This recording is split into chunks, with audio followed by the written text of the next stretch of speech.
தேய்பிறை அஷ்டமி என்பது சிவபெருமானின் அவதாரமான காலபைரவரை வழிபடுவதற்கு மிக முக்கியமான நாள் ஆகும். இந்த நாளில் பைரவரை வழிபடுவதால் வாழ்க்கையில் ஏற்படும் தடைகள், கடன்கள் மற்றும் மனரீதி குறைபாடுகள் போன்றவை நீங்கும் என்பது நம்பிக்கை. தீபம் ஏற்றுதல். பைரவருக்கு 5 வகையான எண்ணெய்களைப் பயன்படுத்தி தீபம் ஏற்றுவது சிறப்பு.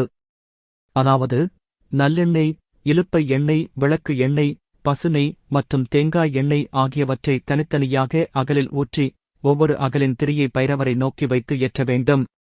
ஒவ்வொரு தீபத்தையும் தனித்தனியாக ஏற்றுவது முக்கியம். ஒரு அகலில் ஏற்றிய தீபத்தில் இருந்து மற்றொன்றை ஏற்றக்கூடாது. மலர் அர்ப்பணிப்பு. செவ்வரளி, சிவப்பு அரளி மலர்கள் பைரவருக்கு மிகவும் பிடித்தவை. இந்த மலர்களால் மாலை செய்து பைரவருக்கு அணிவிப்பது சிறப்பு. நைவேத்தியம். மிளகு வடை, தயிர் சாதம் போன்றவற்றை நைவேத்தியமாக சமர்ப்பித்து பைரவரை வழிபடலாம். இது வீட்டில் உள்ள தரித்திர நிலையை விலக்கி கடன் தொல்லைகளில் இருந்து மீளச் செய்யும். மந்திர ஜபம். ஓம் ஹ்ரீம் மகா பைரவாய நமஹ என்ற மந்திரத்தை தேய்பிறை அஷ்டமி நாளில் ஜபிப்பது அனைத்து பாவங்களையும் நீக்கி பைரவரின் அருளைப் பெற உதவும். நாய்களுக்கு உணவளித்தல். பைரவரின் வாகனமாக கருதப்படும் நாய்களுக்கு, குறிப்பாக கருப்பு நாய்களுக்கு உணவளிப்பது பைரவரின் அருளைப் பெறுவதற்கு உதவும்.